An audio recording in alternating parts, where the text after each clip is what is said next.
2019.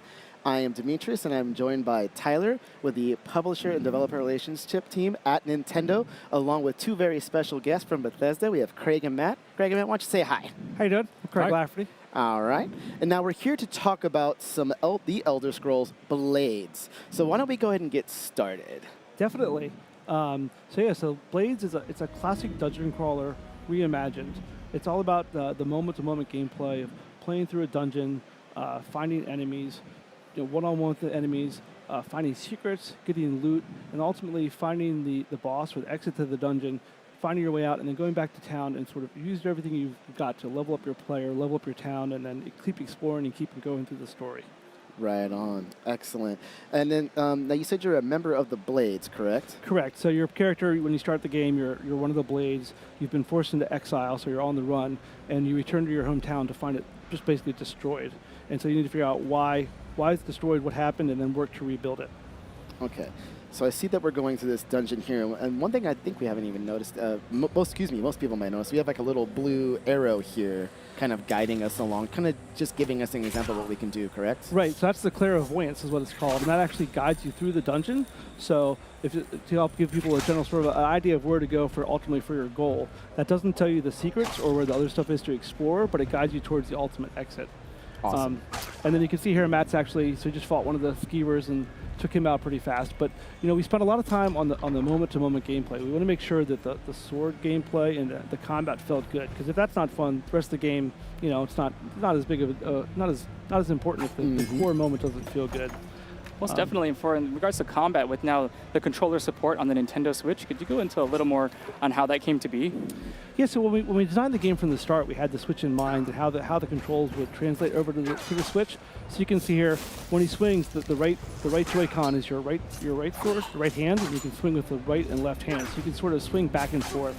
It's pretty easy to pick up, but difficult to master. So initially, you can just swing left or right with the sword, but you'll notice the circle. It's actually the timing of that is key. If you let go at the peak of the circle, you get a crit, and you feel the feedback in the Joy-Con, and you do more damage. I feel that when I started getting through it and I started getting better at the criticals, it just feels so good when you have that response from the HD rumble and the Joy-Cons and seeing that flash. It's like it just really connects well. Yeah, it feels great. And then you could basically get like basic combat left to right, but then you get crits going, you get combos going. You can actually hold down the trigger and control where you aim. So the combat starts off easy, but there's actually a ton of depth to actually master. And I was seeing Matt doing some, I believe it's called perfect guards there. They look like you're timing that really well and blocking some of the damage and staggering the enemy. So really well done there. If you time it just right, you can do criticals which do a ton more damage. And then if you can chain them together, you'll get combos that really, really helps you out. Yeah. On top of that, I started using some of the spells. So once you sort of master using the sword and shield to play regular combat, you can add in spells and maneuvers. There's a ton of stuff here you can customize, just like playing a regular Elder Scrolls game. It's so good. Is that a block of cheese? It was. Yeah. Cheese is very important in this game. It heals you up. You always want to be looking out for food when you're in a dungeon because your health is really limited, and that's a key way to get through a dungeon and survive. All right, dungeon cheese. Now, right now we're kind of going through just a dungeon, but Craig, we have 3 different main modes, correct? Correct. So there's the dungeon mode, there's the story mode where you sort of rebuild your town and go through, figure out the story, why it was destroyed and what happened, who the bad guy is. There's also an abyss mode, which is sort of an endless dungeon runner where it's how far can you get each time. You can pick the level you want to start on and see how far you get and what rewards you can get. And then this fall we're adding the arena mode, which is a whole new mode that adds PvP, it adds guilds, it adds the ability to visit your friends' towns, see what they have, see what decorations they have, where they got their decorations. You can also chat with your fellow guild members and take them on in combat. You can challenge them to one-on-one combat. Which I think we have at Gentlemen's. Yes. As much as you want to call it Gentlemen's, we're just talking trash to each other because you're going down. So no, you're going down. But first, I'm going to visit your town. I'm going to see what you got, and I might ask you if I could borrow a couple lumber. No. Come on, man. So this one, you can see with the controls, one of the things with that, we spent a lot of time on the controls initially with prototyping it out. We actually had several different prototypes at the beginning because we wanted it to feel good, feel like you're swinging the sword. Initially, we prototyped one. We had just basically geometric shapes on screen that you would swing at. We had a prototype where you actually had the sword attached to your arm, and you would actually swing it outright. And then we sort of ultimately settled on this because it gives us the best feel for, you feel like you're swinging. You can get the combos and the crits, but it also supports, you can do, Matt has a sword and shield. You can do daggers, which are really fast, and you could also do two-handed weapons. So it supports all three of those. It's pretty awesome. Right. And I noticed that we have the Necromancer. They look a little different from the other Necromancers. So Yeah, he poisoned me there for a second. He's a much more difficult enemy. oh, is that a switch right there? I think you're gonna go for that. Oh, yeah. That lever. And it's a There we switch. go. Usually through these stages, I like that in the beginning. It tells you that how many secrets are there to potentially find. Correct. And Yeah. I like to scratch walls to see if I can find any levers or anything to pull to unlock secrets. Yeah, so in this one you can see the Clairvoyance went off in the other way, but you found the lever. You go in here and we'll see if Matt can find a secret. The one thing too to note about these type of enemies, these skeevers, that you have to hit them as they're coming towards you. You can't just, you have to like actually time your hit. So he's doing really well with that. Yeah, timing's very important in this game Yeah. because some enemies are kind of ranged like that, and others you want to do the criticals or get the perfect, swing against them. And it's here, good to see enemy variation. Could Yeah. this be the secret? Yes, it is. Yeah, you found the secret. And we found the secret. Ah, secret. So there's a lot of One-on-one. enemy types. So there's the skeevers. You can initially fight them one-on-one. After a while, you can have 2 or 3 of them that come after you.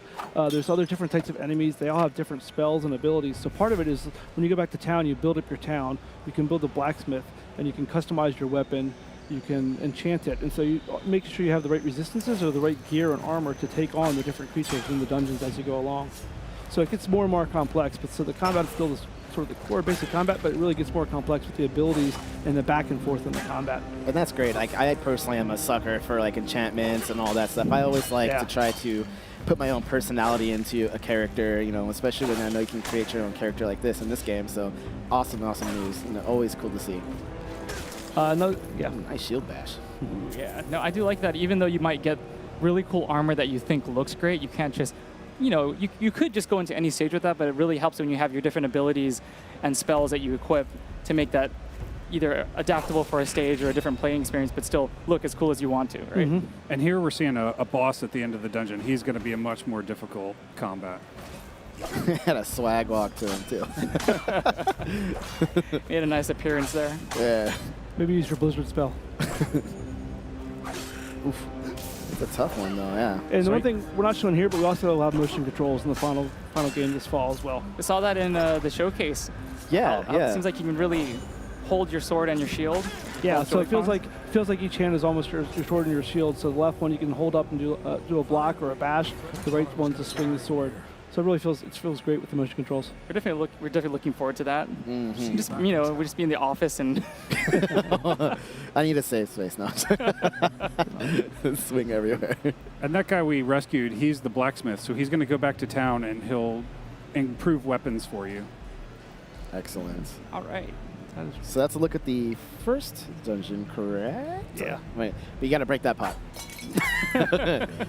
I'm like OCD. I have to like break everything open. Oh, there's one left. Oh, okay, Yeah. good. Did Yeah. you rescue the first person? Yeah, going through this dungeon, you want to pick up all these things because they're part of the crafting system, so you can Mhm. make, weapons, armor, potions, all that stuff back in town with all these ingredients. Switch this. Switch to the next Yeah, one. so if we switch to the other one, we can show you another dungeon type. We had an Iliad Ruin dungeon. Yeah, so we have Perfect. the Iliad Ruins. They are an area that we haven't shown since Oblivion. If we go back into our lore, the ancient elves are a main part of this quest, the main quest, and they're kind of the main bad guys of the game. So you're kind of delving into a different area and showing off a lot of what the Elder Scrolls has with all these different locations you can go to. That's super cool. All right. Let's dive right So into we're those gonna dive ruins. right into it. Here we go. So you can see immediately this looks, completely different. It's going to have different types of enemies and just a whole new feel. Great art direction too, I must say. I'm always a sucker for Elvish runes. I feel like the particle effects. Yeah. All right, so we're gonna move to this door. All right, so we did kind of discuss we just rescued that blacksmith, and that's part of building your talent, which we were saying earlier, correct? All right, Correct. cool. So yeah, so as you go along, as you rescue people, so the blacksmith is now free. He goes back to town. You can rebuild the blacksmith, and then he's able to repair your weapons afterwards and enhance it and improve them for you. And as you upgrade the blacksmith, he can do better weapons and more gear and the higher level stuff. And then as you play through, you rescue an enchanter. You can do jewelry. You can brew potions. And then more and more people, as your town gets bigger, more and more people start coming to your town. And that gives you more quests and more things to do. I think I'm noticing with we're fighting another mercenary. Each mercenary looks very different from the last one. I noticed a difference in races and, of course, loadouts, which I think is really awesome that you can really see the world and the lore of the Elder Scrolls here and see what you can potentially work up to and customize. Could you go into maybe customization a little bit? Absolutely. In this game, you can play every race that's in the Elder Scrolls universe, and you can play male, female, and all these armors are in the game. We went through everything we've done in the past and brought it back in a whole new way for blades. And you can, collect all different types of weapons and artifacts. There's tons of customization. It's pretty awesome. There's so many things to choose from and work up to. So if I went to go and visit Demetrius and see what he has, it's kind of incentive for me to find how I can get that on my as well, right? Exactly. Exactly. I have all the good stuff. All the good stuff. I'm coming for it. I just gotta remember to repair. I'm the worst person at repairing. I'm terrible. I should have my hands slapped for it. I also noticed over here these books are, glowing, so maybe that leads to something interesting. Let's look around. Did we find anything? Ooh. More secrets. Who doesn't like secrets? Exactly. Oh, yeah, in here. So here's one of those undead. Oh, snap. I opened up a secret area, and he came out. He's defending all the loot. Why did I not think about the books? I never looked at that before. I know. Well, I got to scratch walls a bit harder now. You took that guy out really fast. That was great. Good combos, but I realized that the secrets are pretty integral in any stage, so it's nice that you can go through a stage, but with your secrets, you're going to find a lot more cool stuff that you wouldn't otherwise, correct? Correct. Yeah. And so as you go through the dungeon, you find the different things you need to upgrade your weapons, to brew potions, to enchant them, and then that'll play key into the PvP, because when you go to PvP, you're not sure what the other guy's going to have. What weapons is he going to have? What resistance is he going to have? And the PvP is almost like a fighting game where you have 3 rounds and you fight the guy, so you can equip your character and use your spells and abilities, and then you see what he has, and then between rounds you can swap them out. And so you can see, it gives you a really good opportunity to show off all the stuff you've collected, how awesome your character looks, if you tricked it out with dragon armor, what you've done, and what other people have as well. Oh, dragon armor. Yeah. But I do like that. There's really motivation for having the players explore each dungeon. That although you have the clairvoyance to guide you, there are times I've gotten lost. But that's because I do like to scratch walls. And then the really good thing is, so it's out on mobile now, but when it comes on Switch, all your progress will carry over. So it's cross-play and cross-progression with the other version. So you'll be able to pick up where you left off, as well as fight people on all the different systems with it as well. So Demetrius and I start training on that, and once we have it this fall, we're ready with our Switch, our Nintendo Switches and our Joy-Con controllers to duke it out, right? Yeah, totally. I'm 100% in on this. I love all the Elder Scrolls games. I'm always playing these. Super, super fun. Yes, we just did a really big update. We added a Dragon Slayer quest line. We added the jewelry system. We added new jobs and new solo arena jobs. And then there's so much lore we can pull from. So we'll be adding a lot of that Elder Scrolls stuff to the game as we go. We're definitely looking forward to that. Man, there's a lot of people down here. Just thinking. There's a lot of jobs. So the main game has has the quest where you're going through trying to figure out how to rebuild your town. It's a quest you follow through. There's also a job system that you can do to get the loot you need.